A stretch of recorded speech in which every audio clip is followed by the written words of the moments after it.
we'll just pause here and discuss this top grind for a minute. If you look carefully, you can see I haven't quite reached the edge of this bevel, this initial bevel up here on the top grind.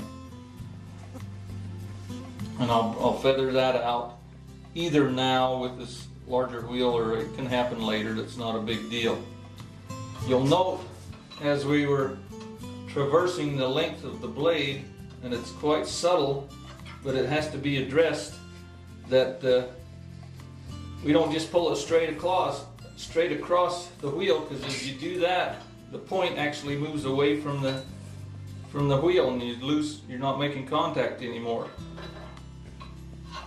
The wheel has to stay in contact with the blade, and to do that you have to twist it very slightly inward and then pull back on the handle to bring the point back to the edge of the wheel, or to the face of the wheel. So let me just see if I can demonstrate that. We're coming straight out, and if we don't turn into the wheel slightly, we're going to lose contact with this leading edge here on the edge of the clip. And it's so subtle that you can't hardly see it, but it still has to happen. And we're going to turn the blade in slightly, and we're also going to bring the point in, and to do that you pull back on the handle, which brings it in such a position as you see right here. Again, we're talking maybe 1/8 of an inch movement on the tail end of the handle by the time we get from one end of the blade to the other. That's an important part of being able to get that S curve in this particular type of knife, and you can see the S starting to develop there. Just a subtle S curve. Now this blade, as far as this side is concerned, is finished with the 8-inch wheel. We'll now turn it over and do the other side, and then we'll jump to the 3-inch wheel. You may note that I'm using a glove on the hand that's near the machine, the one that's near the blade, which is going to get hot. I find it easier to control things if I don't have a glove on the hand that is controlling the handle. I like to, for some reason, do the bottom grind first.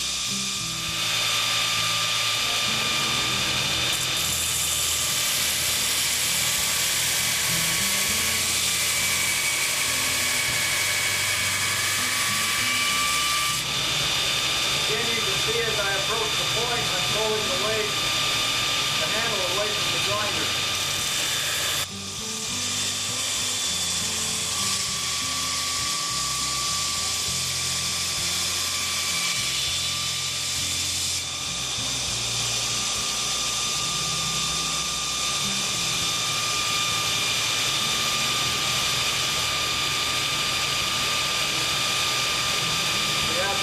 Here that's telling me that I'm approaching the edge.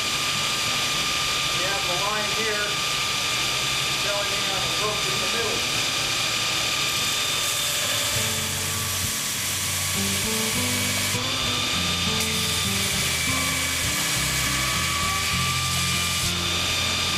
And as you reach the point, you can see dramatically reducing the surface area of the steel that's in contact with the wheel, so therefore you want to ease up on the pressure too.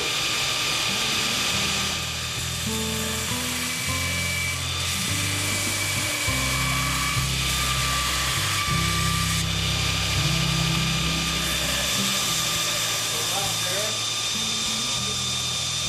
If you look at it, there's not much of an S shape at this point.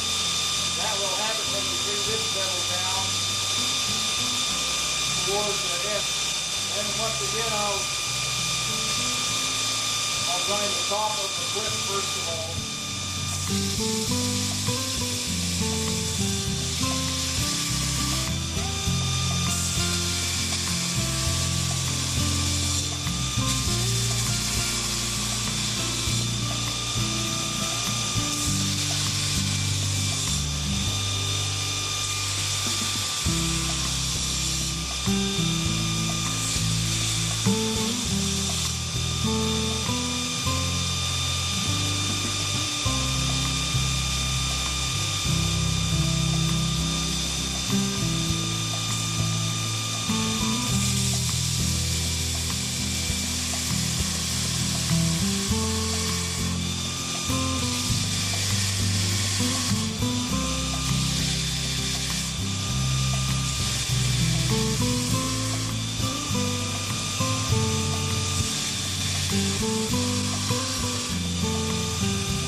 Now we have this blade ready to go to the smaller wheel.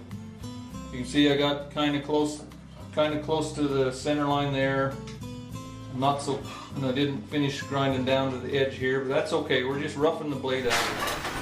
The next step will be to finish these bevels that we've started with the 8-inch wheel on this 3-inch wheel. The reason we use a 3-inch wheel is you can get a much more defined center line, and also you can get a thinner, finer edge with this wheel. You would probably have a stronger edge if you left it with the 8-inch wheel grind, but I want this fighter to cut as smoothly and as easily as possible. So what we'll do now is do the same thing we did before, only on a smaller wheel, without the rest.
Again, as you approach the point, you want to use a lot less pressure.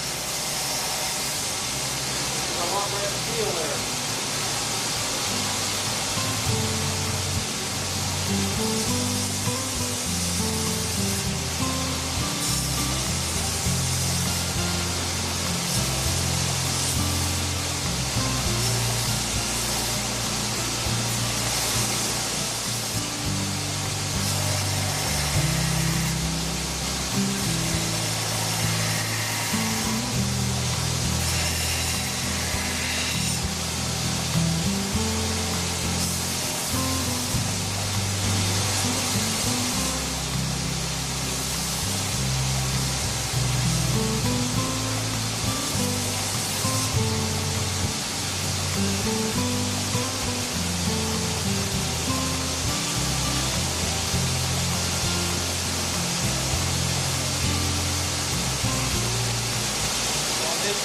Here, the edge of the belt is what gives you that curve. Some guys round the edge of their grinding wheel, others leave it as it is and use the belt to make that curve. What you're doing, actually doing, is sculpting the steel at the very edge of or the corner of the belt to get that radius.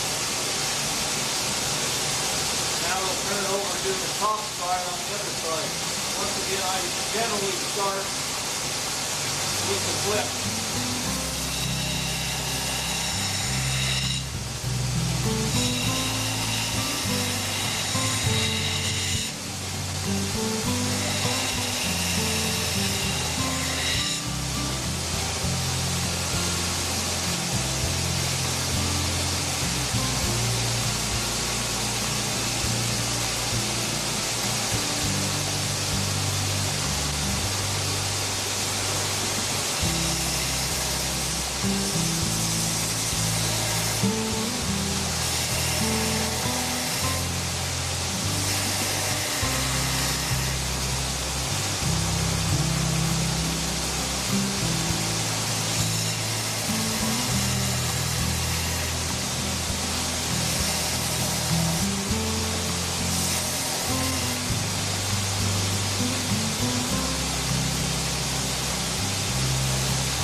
you'll watch my hand, I'll be pulling it out and I'll turn very slightly inward. And we also are going to drop it because we're going to change the angle along the top of the blade to a different angle, which is along the top of the clip. We're intersecting those two angles. Turning in slightly, and dropping my hand. And as we approach the point, once again we want to just very slightly pull away from the grinder with your hand is guiding the work.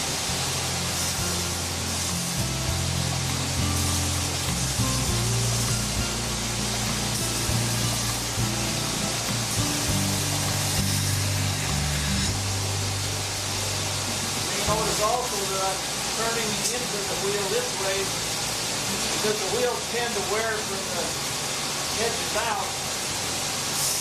And in order to finish this line, I actually have to push into the corner or the edges as well.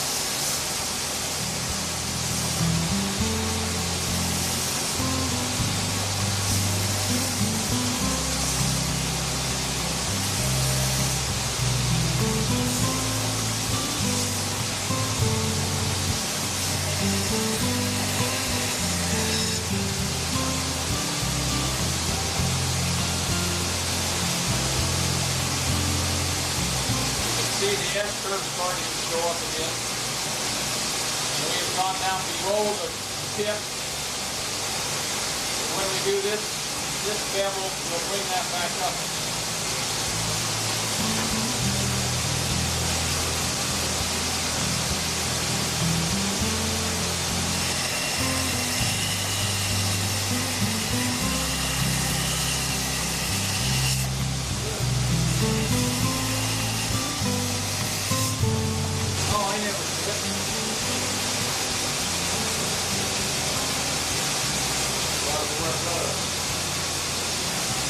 See, I let it run over the edge of the blade there. One good thing about making custom knives, you can make them in any shape you want.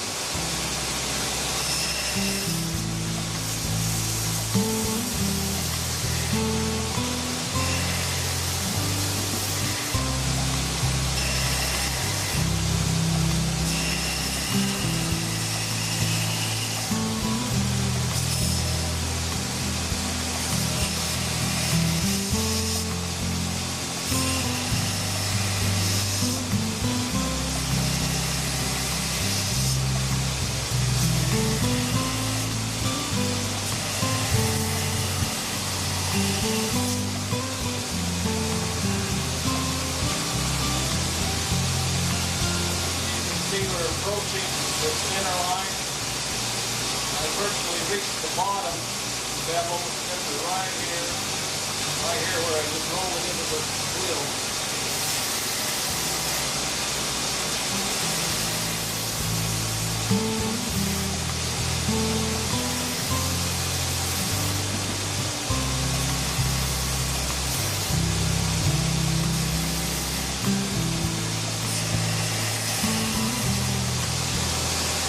The bevel to move, or the grind line to move up, I just turn